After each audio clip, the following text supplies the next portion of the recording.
Y continuamos con esta serie que hemos iniciado sobre las cartas de Pablo a la iglesia de Tesalónica, y les invito a buscar donde leímos primero a los Tesalonicenses capítulo 5 del 4 hasta el 11. Quiero leer nuevamente el pasaje. Dice: mas vosotros, hermanos, no estáis en tinieblas para que aquel día nos sorprenda como ladrón, porque todos vosotros sois hijos de luz e hijos del día. No somos de la noche ni de las tinieblas. Por tanto, no durmamos como los demás, sino velemos y seamos sobrios, pues a los que duermen de noche duermen, y los que se embriagan de noche se embriagan. Pero nosotros, que somos del día, seamos sobrios, habiéndonos vestido con la coraza de fe y de amor, y con la esperanza de salvación como yelmo, porque no nos ha puesto Dios para ira, sino para alcanzar salvación por medio de nuestro Señor Jesucristo, quien murió por nosotros, para que ya sea que velemos o que durmamos, vivamos juntamente con Él. Por lo cual animaos unos a otros y edificaos unos a otros, así como lo hacéis. El mensaje de esta mañana lo hemos titulado Hijos del Día. Padre, gracias, porque tu palabra, Señor, es poderosa, es verdadera. Y tú, Señor, nos las has dejado como un regalo maravilloso, en el cual encontrar tu voluntad, Señor, en el cual encontrar orientación en estos tiempos tan confusos. Ahora te pido que tú, Señor, con tu Espíritu Santo, me capacites, Señor, me llenes de tu presencia y de tu poder, para que tu palabra pueda ser predicada. En el nombre de Jesucristo. Amén. Bueno, Pablo tranquilizó a los nuevos creyentes de Tesalónica, diciéndoles: ustedes no van a enfrentar la ira de Dios. ¿Se acuerdan? El último sermón hablaba sobre el día del Señor y explicábamos que este era un periodo de juicio de Dios sobre los incrédulos que permanecían en esa incredulidad o permanecerán en esa incredulidad hasta los últimos días.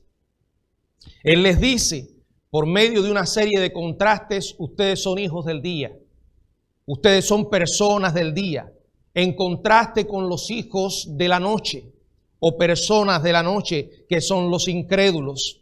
Él da un contraste y presenta una descripción multifacética de la diferencia entre los cristianos y los incrédulos y las implicaciones que esto trae con relación al día del Señor, con relación a los temas de la segunda venida.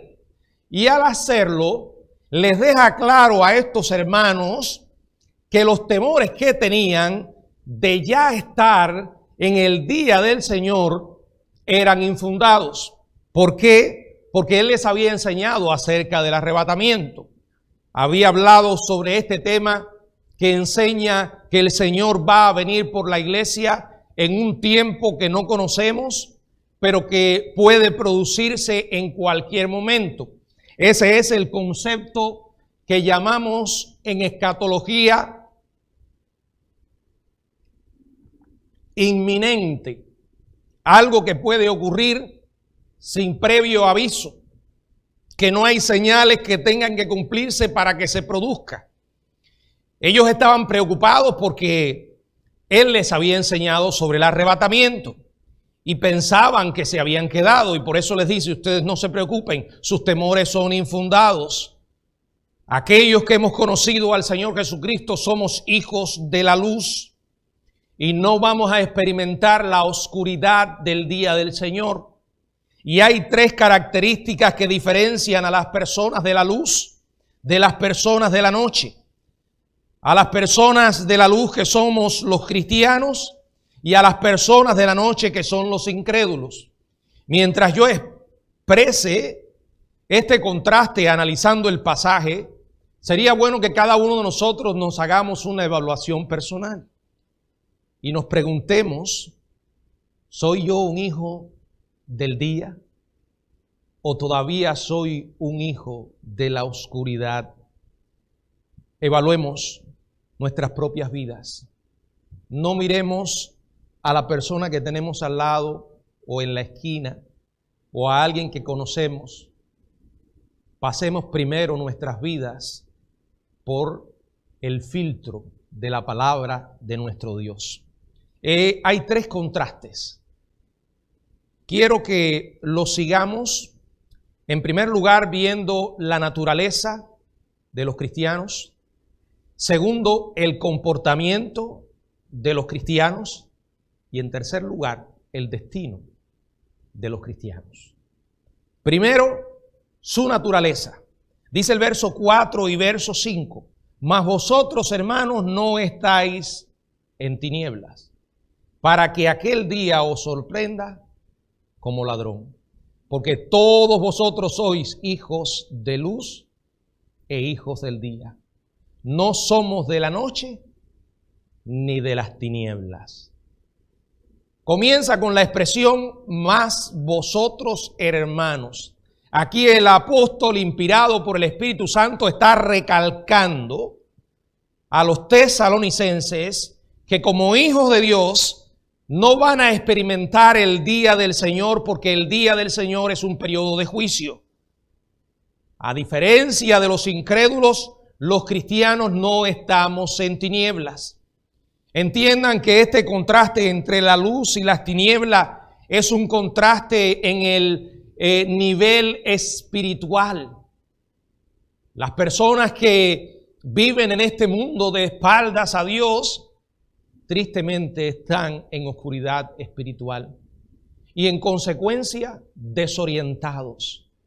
Aquellos que conocemos a Jesús después de haber escuchado el Evangelio de la gracia y habernos arrepentido y aceptado el sacrificio de Cristo por nosotros, podemos sin temor decir que somos hijos de luz, porque andamos en la luz y la luz es Cristo.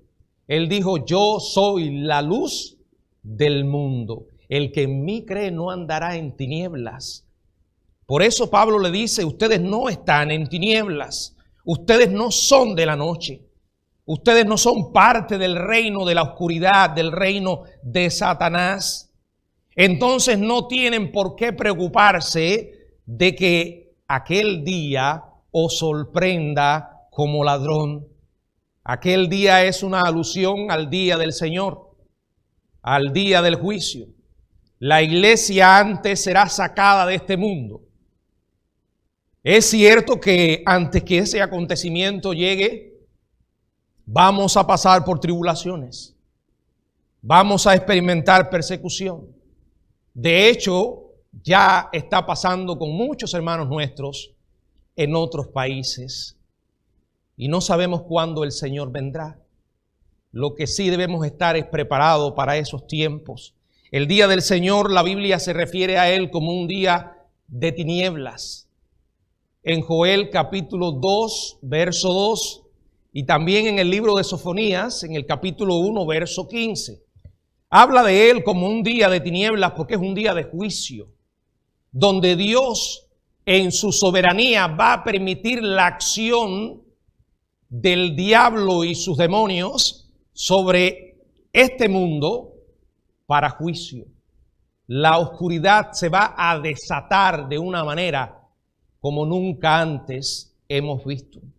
Si hoy usted se escandaliza ante las cosas que están pasando, no le aconsejo que vea lo que va a venir, y acerca de lo cual la Biblia nos advierte una y otra vez. Cuando ya la sal y la luz, representantes de Jesucristo, no estemos aquí, que es la iglesia, el diablo entonces va a embestir este mundo con toda su furia infernal. Los cristianos no somos de oscuridad, somos hijos de luz e hijos del día. Hay varios pasajes que hablan sobre esto en otras partes de la Biblia. Por ejemplo, en Lucas capítulo 16, verso 8, dice: y yo os digo, ganad amigos por medio de las riquezas injustas. Dice, por medio de las riquezas injustas.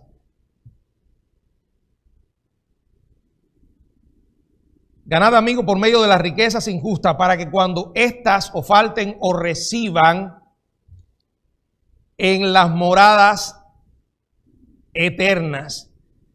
Estoy buscando el pasaje, disculpen que ahora mismo se me extravió, está aquí mismo en Lucas 16 donde dice, disculpen, es el 8, leí el 9.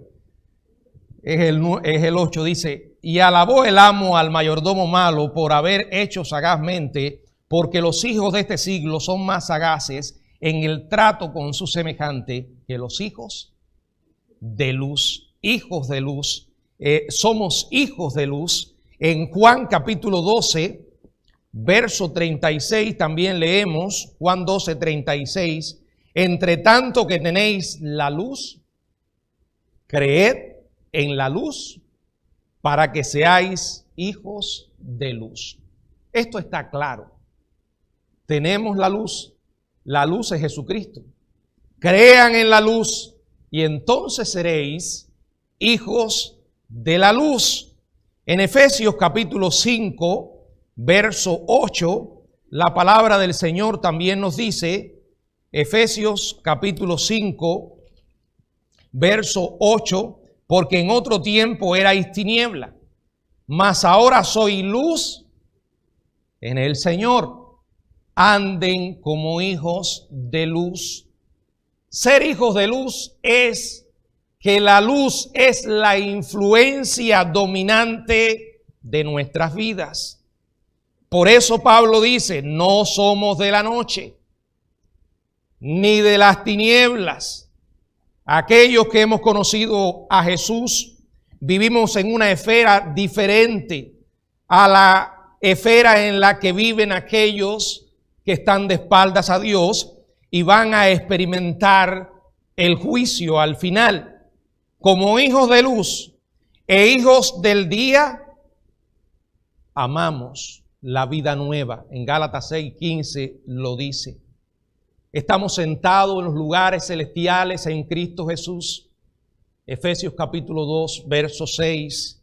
Y nuestra vida está escondida con Cristo en Dios. Colosenses capítulo 3, verso 3.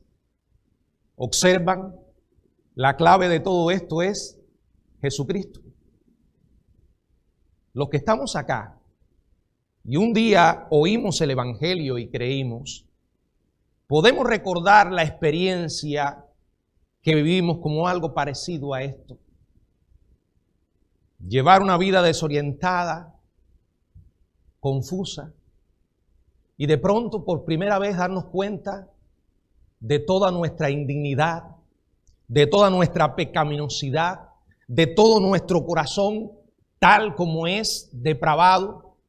Es como cuando usted está en un cuarto oscuro y mientras permanece oscuro va dando tumbos de un lugar a otro y de pronto enciende la luz y todo lo ve claramente. Eso es lo que pasa, hermanos, cuando una persona vive de espaldas a Dios, vive en confusión. Así vemos la sociedad humana hoy. La gente llamando a lo bueno malo y a lo malo bueno. Las personas van de un lugar a otro intentando encontrar sentido y propósito a sus vidas y no lo hallan, porque el hombre no va a encontrar ese verdadero propósito hasta que un día conozca al Dios que le ha creado.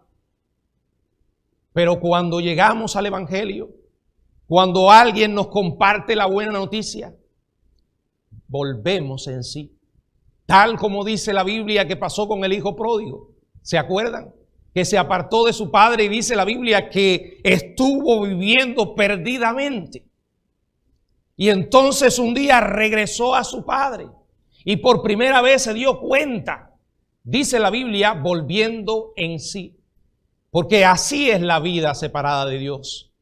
Es una vida desorientada, donde la gente, repito, intenta llenar su vacío una y otra vez para sentirse después peor por cuanto no han encontrado el verdadero propósito o no han encontrado la verdadera fuente de vida y vida espiritual.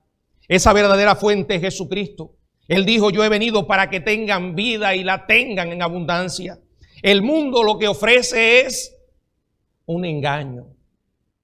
Son espejismos que cuando te aproximas demasiado te das cuenta de que no era lo que parecía.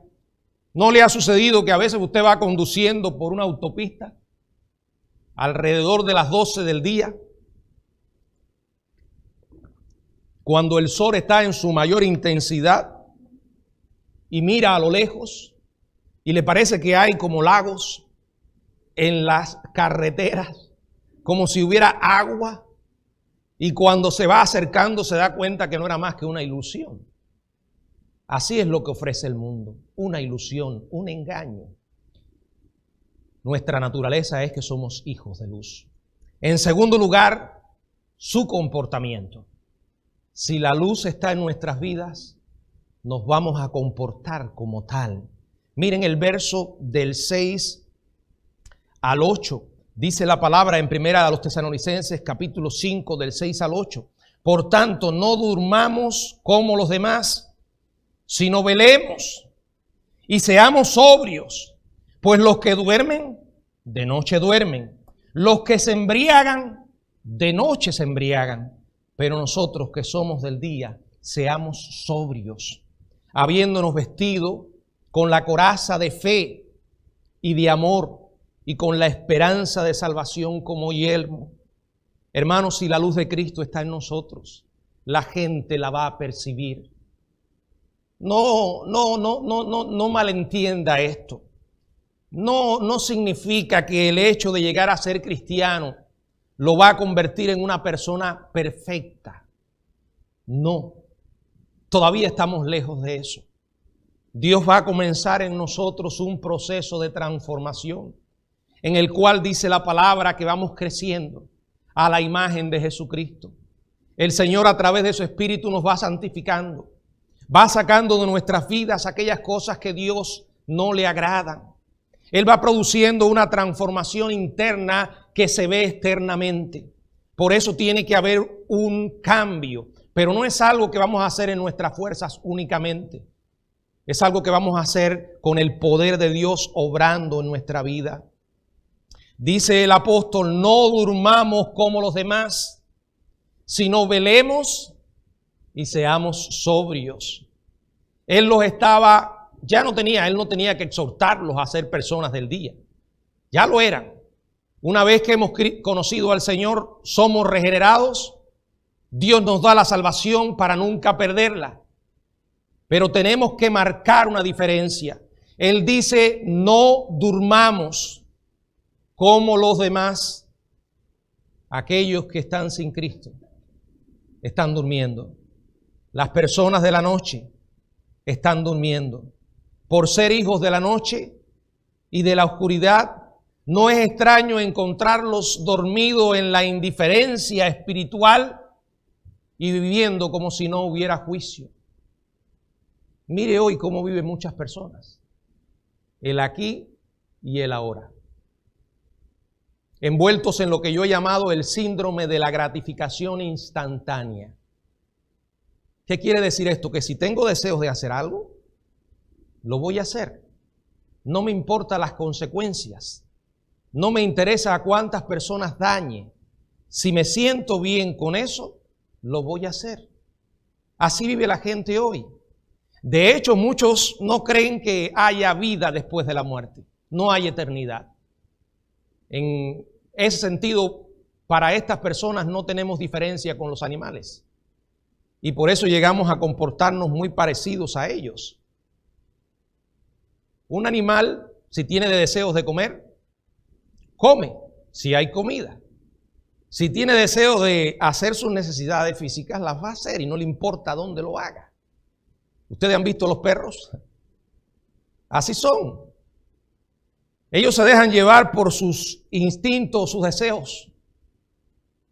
Nosotros somos seres creados por Dios a su imagen y necesitamos marcar una diferencia. Por eso dice la palabra, no durmamos. No se dejen llevar por la indiferencia espiritual. Sí hay una eternidad. Sí habrá un juicio. Nosotros estamos llamados a velar. Quiere decir estar despiertos y vigilantes. Es triste, pero a veces ese letargo espiritual ha alcanzado a muchos creyentes. No son capaces de reconocer los tiempos que vivimos. No son capaces de observar las señales que se están cumpliendo. Y están dormidos cuando debemos estar despiertos y velando, mirando cada cosa que ocurre a la luz de la palabra de Dios y preguntándonos una y otra vez qué dice Dios al respecto. No importa cuán preparado parezca alguien que venga a hablarle sobre un tema del que usted no conozca. Hágase siempre la gran pregunta: ¿qué dice la Biblia? ¿Qué ha enseñado Dios al respecto? Velemos, porque el Señor prometió regresar otra vez y no sabemos cuándo lo hará. Tenemos que ser capaces de determinar rápidamente lo que está ocurriendo en la dimensión espiritual. Bueno, estos tiempos que hoy vivimos acá en la nación americana están revelando como nunca antes cuánta falta de discernimiento espiritual hay en muchos que dicen ser hijos de Dios. Perciben las cosas solo en un plano horizontal, humano. No consideran la perspectiva de Dios. No disciernen la obra del diablo en la sociedad. Hermanos, estos tiempos son difíciles. Y créanme, lo que viene sobre la iglesia va a ser muy difícil. Lo he dicho, lo vuelvo a decir y lo seguiré diciendo. Creo que en los próximos 4 años, todo lo que hemos avanzado en materia de derechos religiosos va a retroceder. Porque por encima de todo lo que pase en el plano político, hay una batalla espiritual entre la luz y las tinieblas. Y el Señor nos advirtió que estas cosas iban a suceder. Por eso el Señor nos dice: prepárense, velen. No somos personas que están dormidas o no debemos dormir.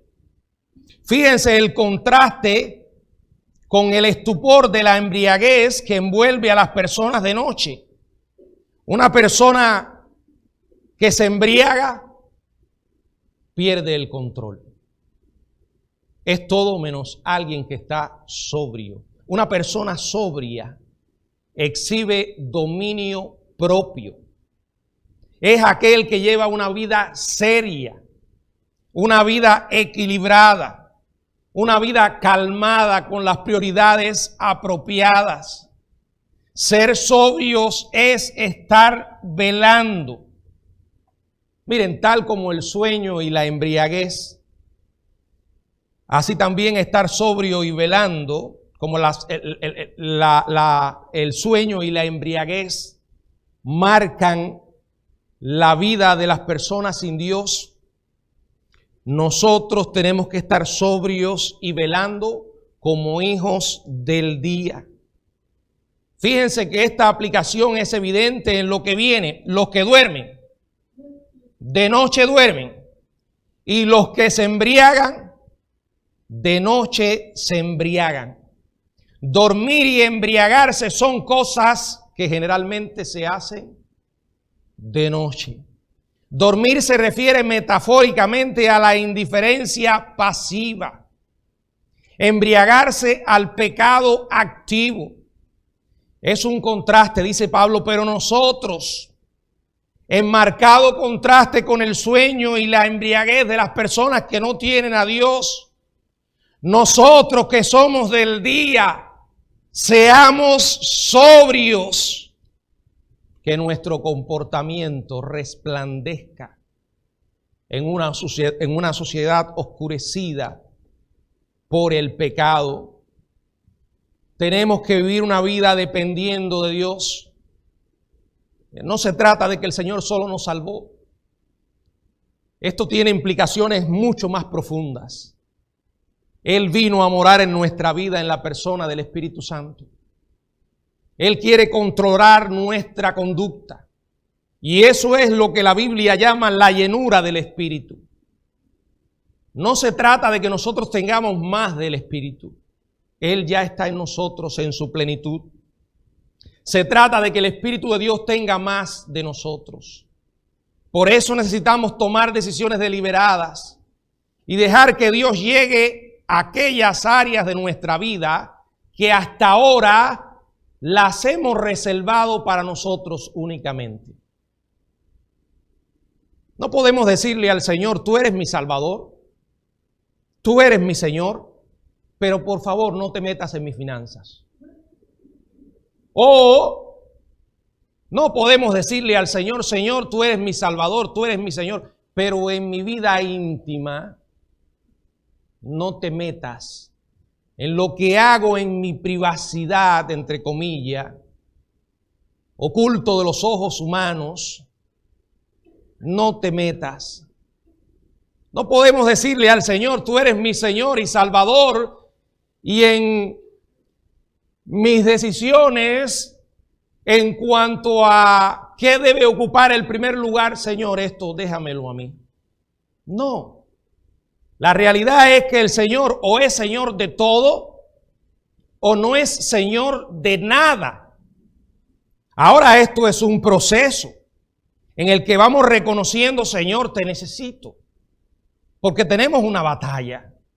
Una batalla que Pablo habló de ella en Romanos capítulo 7. Una batalla porque el diablo hace su obra. La sociedad sigue adelante con la obra del maligno. Y constantemente somos bombardeados con información diseñada para que tú y yo deshonremos a Dios. Ahí es donde tenemos que tomar decisiones intencionales y decir, Señor, debo desechar esto. Debo pasar más tiempo contigo. Usted no va a la guerra desprotegido. Si usted supiera que mañana sería llevado a un campo de batalla, usted buscaría las armas que necesita para protegerse y defenderse. En el sentido espiritual tiene que pasar lo mismo. El pasaje habla de vestirse como personas del día y habla de la coraza de fe y amor. Dice, habiéndonos vestido con la coraza de fe y amor. La coraza de un soldado. ¿Saben lo que es? Aquel instrumento diseñado para proteger sus órganos vitales. La zona de mayor vulnerabilidad. Vamos a decirlo en un término moderno. El chaleco a prueba de balas. Es el equivalente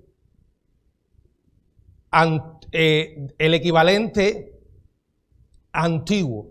La coraza es el equivalente antiguo. El equivalente moderno es el chaleco a prueba de balas, para que entiendan de qué estamos hablando. También habla del yelmo. Dice, y con la esperanza de salvación como yelmo. El yelmo era una especie de casco. Voy a ponerle un ejemplo que me vino a la mente cuando meditaba en esto. ¿Se acuerdan? Ustedes conocen la famosa obra de don Miguel de Cervantes, El Quijote, ¿verdad? En una ocasión, el Quijote se llevó una cazuela que usaba un barbero y se lo puso de casco. Ese era el famoso yelmo de mambrino con el que soñaba en sus ilusiones el Quijote. El yelmo es como un casco moderno de motociclismo o de fútbol americano. O sea, toma tu coraza, ponte el chaleco antibalas, porque van a venir disparos. Coge el casco que te protege la cabeza. Dice la coraza de fe y de amor y el yelmo de la esperanza de salvación. Son equipos con los que nos podemos proteger como soldados. Acuérdense que somos soldados de Jesucristo en el orden espiritual. Pablo le dijo a Timoteo, tú pues sufres penalidades como buen soldado de Jesucristo. Y en Efesios capítulo 6, versos 11 y 12 dijo, estad firme contra las acechanzas del diablo, contra las huestes espirituales de maldad en las regiones celestes. Hay una guerra, hermanos. Y no es una guerra física. Todo lo que hoy vemos es resultado de problemas espirituales, conflictos espirituales. Y un hijo de Dios debe ver las cosas así. No importa que te estés enfrentando a un hecho físico, busca las implicaciones espirituales. No importa que estés tratando con una persona, considera que esa persona puede ser un instrumento del mismo diablo para robarte la paz, para llevarte a deshonrar a Dios. Fíjense que hay un yelmo, hay una coraza, y la coraza es de fe y de amor. Fe, amor y esperanza. Qué tremenda protección contra las tentaciones. Miren, fe es confianza en el poder de Dios, en las promesas de Dios, en el plan de Dios. Fe es creer que Dios es completamente confiable en todo lo que dice y hace. Fe es una tremenda protección contra las tentaciones. ¿Saben por qué? Porque el pecado no es más que el resultado de la falta de confianza en Dios. Por ejemplo, la preocupación. Algo que hoy está absorbiendo a muchos cristianos. La preocupación es temor. La preocupación es no creer que Dios va a actuar a favor de su pueblo. Mentir, por ejemplo, es un sustituto a los propósitos soberanos de Dios con intereses egoístas del hombre. Adulterio es negar la sabiduría de Dios al crear el matrimonio como Dios lo creó, una relación para toda la vida y una relación monógama. Así la fe es una coraza impenetrable que da protección segura contra la tentación. La fe forma la superficie externa y protectora y dura de la coraza divina o de la coraza cristiana. Entonces el amor es el forro interno suave. El amor a Dios requiere deleite y devoción a Dios como el objeto supremo de afecto. Fe en el Señor, amor a Dios y esperanza. Esperanza en Dios, en lo que Él ha prometido, en lo que Él dice que hará. Él dijo que va a volver y nosotros lo esperamos. No nos dejamos llevar por el pánico porque al final sabemos que Dios tiene un plan. Y ese plan se va a cumplir. No importa lo que el hombre haga. Ahora, si en algún punto del camino te das cuenta que el diablo ha ido ganando terreno en tu vida y que Dios ha dejado de ser lo más importante, por favor, detente ahora mismo. Toma la decisión de regresar a tu primer amor. Toma la decisión de buscar a Dios con todo tu corazón a través de la Biblia. Decide hablar con Dios todos los días. Cuéntale de tus preocupaciones, de tus temores. Háblale del COVID. Háblale de que amas ir a la iglesia y no puedes ir porque tienes temor. Y dile al Señor, Señor, cuando comienzo a pensar en buscarte, el diablo me ataca. Señor, trata con mis miedos. Ayúdame a vencerlo. Tú sabes, Señor, que yo quiero honrarte, pero muchas veces hago cosas que te deshonran. Hermano, yo conozco esa lucha. Yo he estado allí y estoy allí. No vayan a creer que el pastor está a prueba de balas. Este ser que está aquí parado reconoce cada día cuán imperfecto es. Y ustedes no tienen ni la más mínima idea de las batallas que tengo que librar diariamente. ¿Y saben con quién? Con el primero que tengo que luchar todos los días. Es con Miguel. Y debo reconocer siempre que hay un enemigo afuera. Pero ese enemigo afuera, que se llama el diablo, tiene un aliado adentro, que se llama la carne. Y él sabe muy bien cómo hacer para despertarla. Por eso tengo que estar consciente de mi vulnerabilidad. Por eso, hermanos, hay decisiones que no podemos dejarlas al azar, como se dice. Tienen que ser intencionales. A veces descubro un área en mi vida en la que el Señor tiene que trabajar. Y comienzo a pedirle a Dios que obre. Ahora, créanme, es cuando el diablo más me va a atacar en esa área. Muchas veces caigo y me vuelvo a levantar. Porque el problema es no caer, el problema no es no caerse, es levantarse. Y si yo pudiera darle un consejo, esta es una guerra a muerte. Y si vas a morir, muere peleando. No te rindas.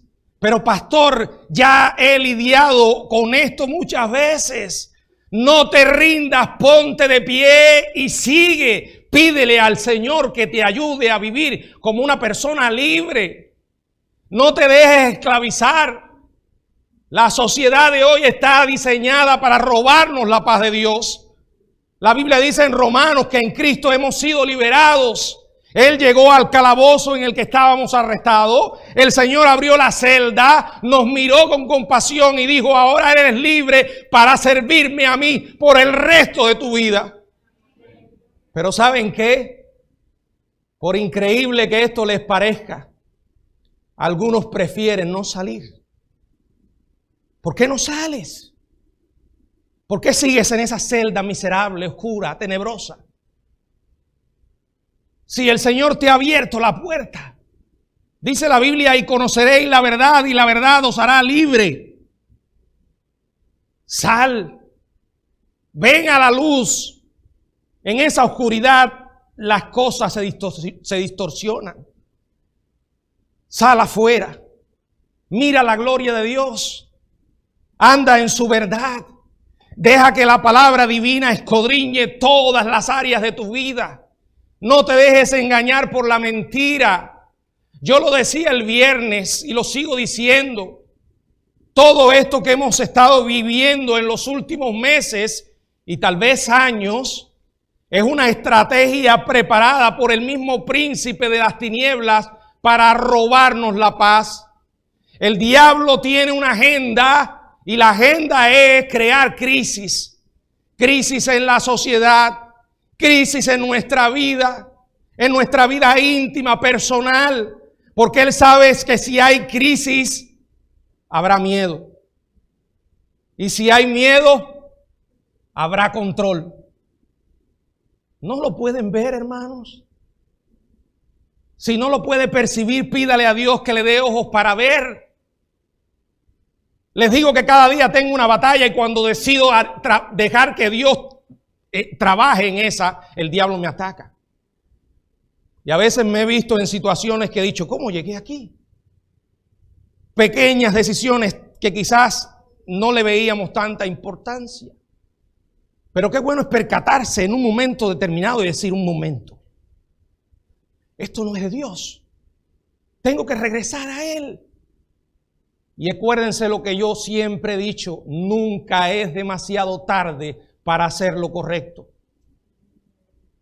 Yo les he contado de mi vida y a veces tengo temor de que ustedes lleguen a pensar: ese hombre tiene muchos problemas para ser pastor. Pero cuando les hago estas confesiones, tengo un solo propósito. Es que ustedes entiendan que yo les comprendo. Que la batalla que usted está librando hoy no es única suya. Y que todos necesitamos la gracia divina. Por eso dice la palabra: cúbrete, cúbrete del Señor. Protégete, hay una guerra.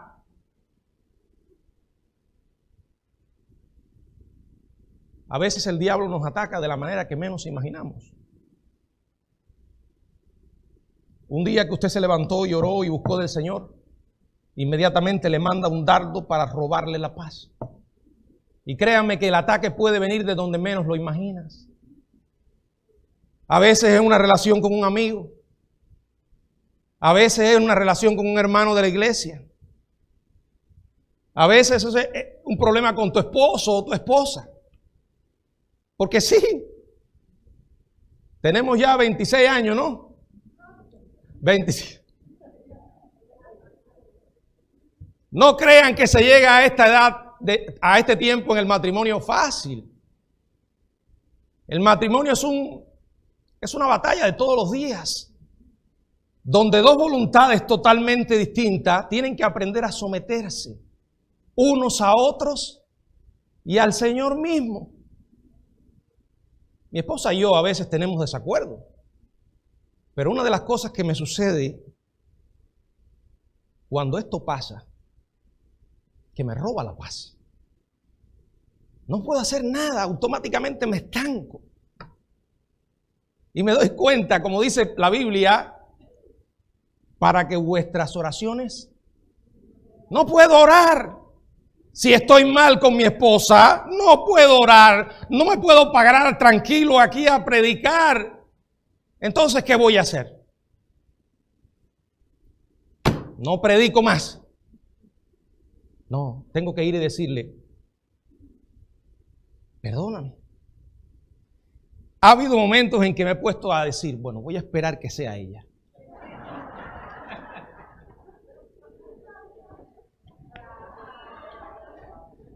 Porque siempre tengo que ser yo. Es un análisis que uno hace para justificar la desobediencia. Y siempre el Señor me dice lo mismo. Siempre te va a tocar a ti.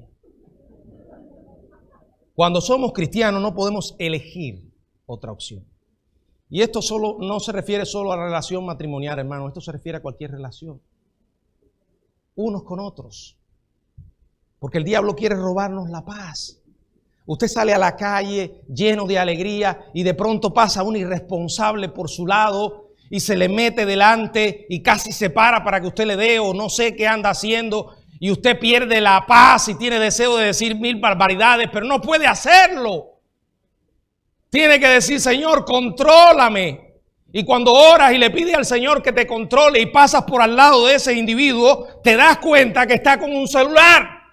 Y tienes deseo de meterte delante, parar el carro y agarrarlo por el cuello.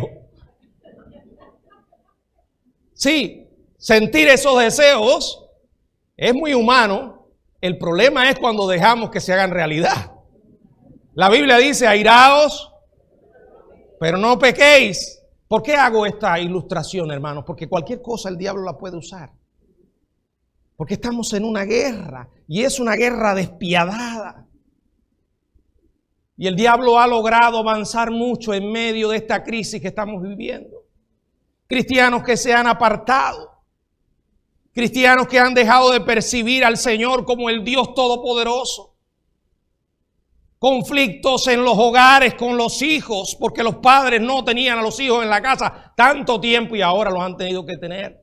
Conflictos matrimoniales, conflictos con la suegra, conflictos de todo tipo. Y al final lo vemos como cosas simples que ocurren. No, es un problema espiritual. Tenemos que comportarnos como tal. ¿Saben por qué? Porque no se trata solo de nuestras vidas. Se trata de que tú y yo somos personas de influencia. Y hay mucha gente que nos ve vivir.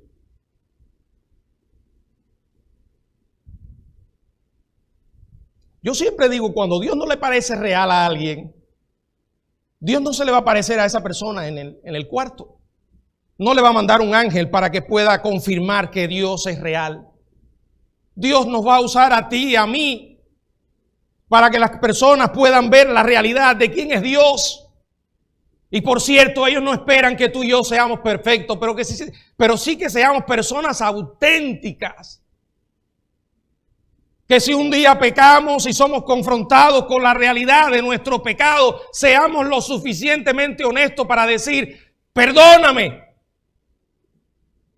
Si usted no sabe de lo que estoy hablando, es porque usted no ha tenido hijos en la edad de la adolescencia o más pequeños. Porque todos los que somos padres cristianos, sabemos que muchas veces nuestros hijos son precisamente la voz de Dios para confrontar nuestra hipocresía. Recuerdo que hubo momentos en mi vida en que uno de mis hijos me miró a los ojos y me dijo, papá, pero eso que tú estás haciendo no es lo que tú predicas. Ahora, ¿qué voy a hacer yo? ¿Qué voy a hacer?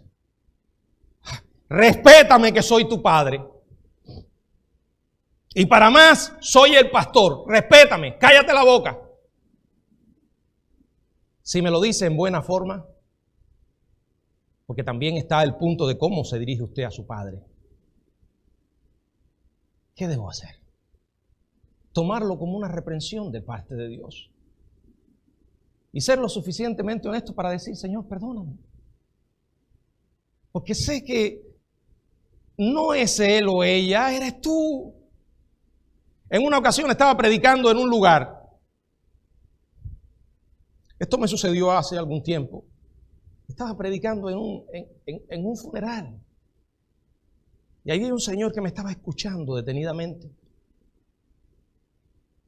Mientras yo predicaba, miraba su rostro y me daba cuenta de que había algo extraño en él.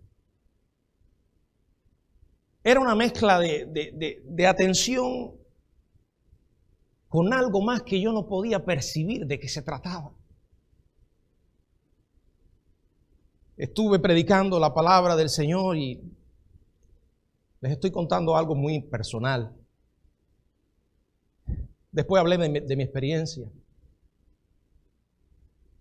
Hablé de mi madre y hablé de mi padre y lo que había vivido. Pero en aquel momento yo no lo hacía como lo suelo hacer ahora. Aquel hombre se acercó a mí después que estaba solo y me dijo, ¿puedo decirle algo con todo respeto? Y le dije, sí, dígame. Muy bueno lo que usted predicó. Pero le voy a dar un consejo. Dígame, ¿de qué se trata? Hable. De la parte final que usted dijo. Usted contó su testimonio. Usted habló de su mamá y de su papá. Usted expresó cuánto ama a su madre. Pero me di cuenta de que todavía está resentido con su padre.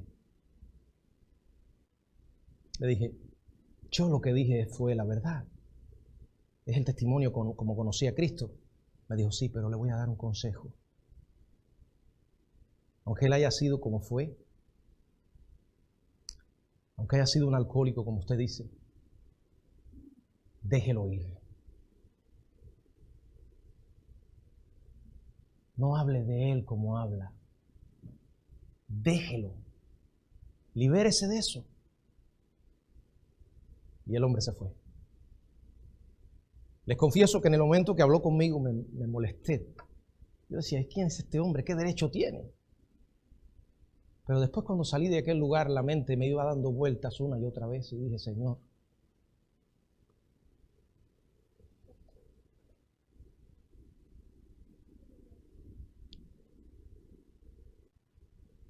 yo sé que eres tú. Aquel hombre no me vino a hablar de parte de él. Aquel hombre me dijo una cosa de parte tuya. Y después se lo comenté a mi esposa. Y ciertamente, hermanos, me di cuenta de que debía dejar ir a mi padre. Que cuando pensara en él, no pensara en las cosas tristes que tuve que sufrir. Sin embargo, Dios usó a esa persona en el lugar que menos imaginaba para darme un mensaje a mi vida. Algo tan personal como eso. ¿Por qué les cuento esto, hermanos? Porque Dios suele hablarnos de muchas maneras. Indudablemente nos habla a través de la Biblia. No me cabe la menor duda. Pero también suele usar a otras personas en el momento que menos lo esperamos para recordarnos algunas cosas que tenemos que cambiar. Ahora créanme, si no tenemos un espíritu humilde, no vamos a escuchar la voz de Dios. La Biblia dice, bienaventurado el que dice la Biblia que somos bienaventurados si escuchamos las amonestaciones de la vida. Seremos sabios, dicen Proverbios. Hay una guerra, pero tenemos que tener mucho cuidado a quién le permitimos llegar a nuestra vida. Y tener el discernimiento para poder darnos cuenta, esto viene de Dios. Y si viene de Dios, Él espera solo una cosa. No es que nos justifiquemos, razón siempre tendremos para justificarnos, para excusarnos. Es pedirle perdón a Dios. Señor, ayúdame a perdonar. Ayúdame a ir por encima de mi resentimiento y de mi amargura. Tú sabes que hasta el día de hoy sigo arrastrando huellas de mi pasado. Hazme libre, Señor, porque cuando decidimos seguir en el camino del pecado, lo que estamos haciendo es viviendo de una manera miserable el Evangelio. En tercer lugar, reflexionemos en nuestro destino.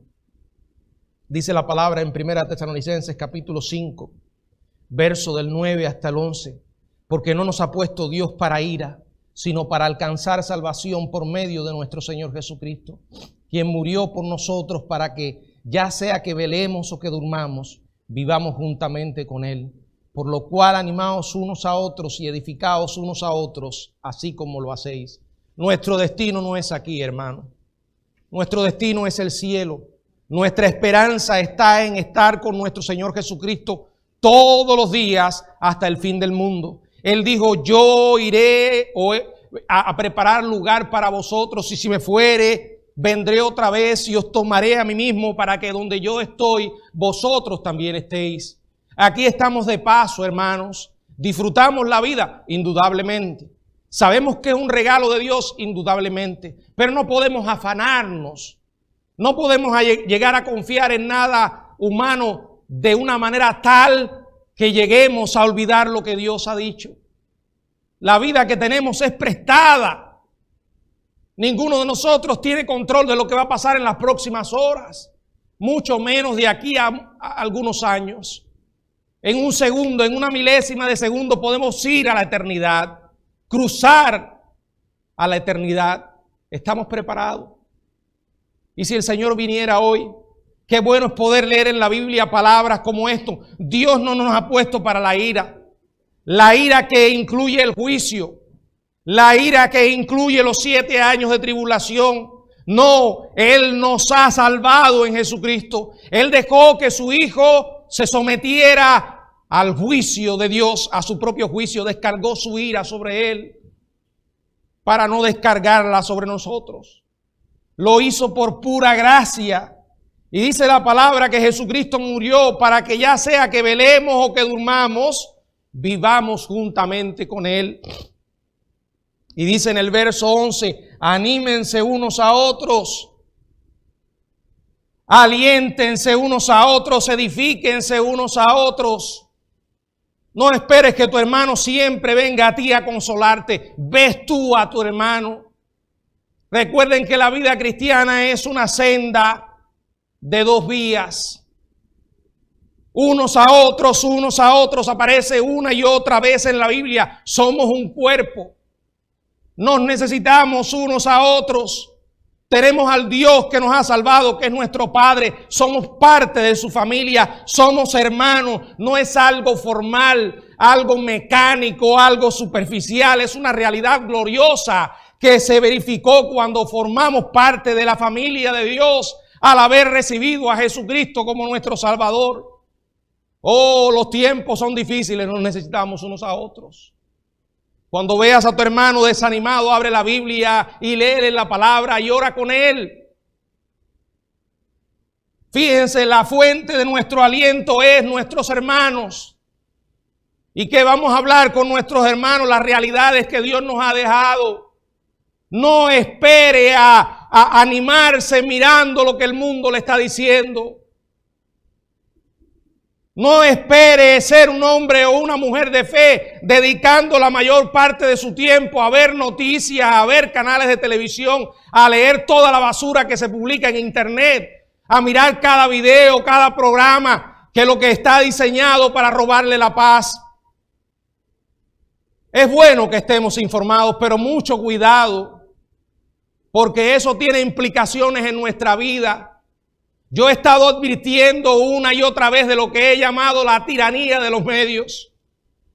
Cuando un tirano se levanta, usted lo identifica abiertamente porque lo primero que hace es que quita todas las instituciones. Y por medio de la fuerza quiere imponer el poder sobre una nación. Los que hemos sufrido esto sabemos de qué se trata.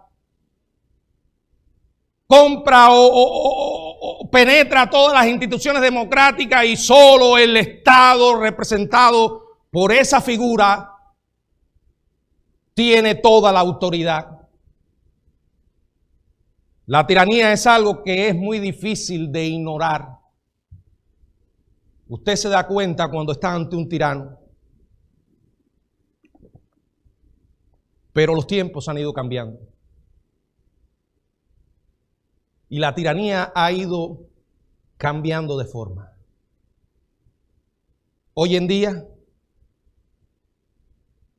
encuentra su forma a través de lo que podemos llamar la tiranía de los medios. Me costó aprender eso, porque cuando llegué a este país pensaba, bueno, una nación como Estados Unidos, un país democrático, tiranía. ¿Y por qué digo tiranía de los medios? Porque te dicen lo que tienes que creer. No te lo imponen como un tirano te lo haría por la fuerza, pero por medio de la persistencia, una y otra vez, logra su objetivo. Te dicen lo que tienes que creer. Te dicen cómo te debes vestir, lo que debes comer. Te dicen las decisiones que debes tomar. Y poco a poco va controlando tu existencia y no te das cuenta. Por eso tienes que tener discernimiento, hermanos. Tienes que aprender a saber cuando algo viene de Dios y no viene de Dios. Tienes que creer lo que Dios dice en su palabra. Y por eso yo he hablado de lo que menciono como el filtro de la palabra de Dios, para discernir toda información que llega a nuestra vida. Si usted quiere vivir una vida miserable, aléjese de Dios y dedique todo su tiempo a escuchar lo que hoy en día... Miren, no se trata solo de las cadenas noticiosas que ya hoy abiertamente han demostrado que tienen su agenda. Se trata de todo lo que vemos y de todo lo que oímos. Por ejemplo, usted se hace ahora una fanática o un fanático de una novela. ¿No le ha pasado a usted que está mirando una novela donde el personaje principal es un narcotraficante, asesino, y al final se da cuenta que está identificado con esa figura? Y que de una manera inconsciente está pensando, no es tan malo el tipo. No importa cuánta gente mató y asesinó. Es un héroe. Y si usted no tiene el filtro de la palabra de Dios, empieza a pensar, si eres joven e inexperto, me podría hacer de dinero fácil. Voy a empezar a vender drogas. ¿Se dan cuenta de lo que le estoy diciendo? Es de una manera muy sutil, pero se nos olvida que detrás de eso está el príncipe de las tinieblas. Y la intención que tiene es controlar nuestras vidas. Tenga mucho discernimiento en lo que ve o en lo que oye. Ya yo he hablado aquí de los famosos comerciales, donde funcionan. Fíjense, si la tiranía de los medios funciona, que por eso ponen uno y otro comercial. Llegas al final a pensar, yo necesito eso. Ya he contado otras veces que cuando llegué a este país caí en esa trampa. Todo lo que veía me hacía falta. Hasta ese momento no había pensado que lo necesitaba, pero a partir de ahora necesito eso. Hermanos, no podemos esperar alentarnos ni animarnos si dejamos llegar a nuestra vida toda la basura que el mundo nos manda. Tenemos que edificarnos en la palabra de Dios y en las verdades que Dios ha dejado. Abra ese libro, desempólvelo, léalo con el corazón y sobre todo con humildad. Antes de hacerlo, pídele a Dios que te hable y Él lo va a hacer. Cuando lo leas y descubras que Dios está llevando un mensaje a tu alma, tu primera reacción va a ser esta: intentando buscar a alguien para aplicarle el versículo. Pero la pared y la otra pared, aquí no hay nadie más. Es para mí. Es para mí. Señor, ¿me estás hablando? Perdóname, Señor. Gracias porque sabes que esta palabra la necesitaba porque estoy en el suelo. Somos frágiles, hermanos. Necesitamos a Dios. Y créanme que no vamos a prevalecer si no nos aferramos a Él. La Biblia dice que somos hijos de luz. ¿Eres tú un hijo de luz? Bueno, yo llevo aquí unos meses en la iglesia o años. Esa no es la pregunta. ¿Conoces a Jesús como tu Salvador? ¿Te has arrepentido de tus pecados y le has perdido perdón a Dios? ¿De verdad? ¿Estás tomando en serio el mensaje que escuchaste? Porque Dios ha tomado muy en serio tu salvación. Si no lo has hecho, este es el momento para pedirle perdón. Amigo que estás aquí o en internet, ¿es Jesucristo tu Salvador? Y tengo que hacer la otra pregunta: ¿es Jesucristo tu Señor? Hermanos, no podemos darnos el lujo de seguir viviendo de manera indiferente. Estos no son tiempos para dormir. El quedarte dormido espiritualmente te puede costar muy caro. Despierta, porque el día está más cerca, dice la Biblia. La noche es densa, pero va pasando y el día se acerca. Despojémonos de las almas de oscuridad, del ropaje sucio. Vistámonos de las armas de la luz y vivamos como hijos de luz. Que el Señor nos bendiga.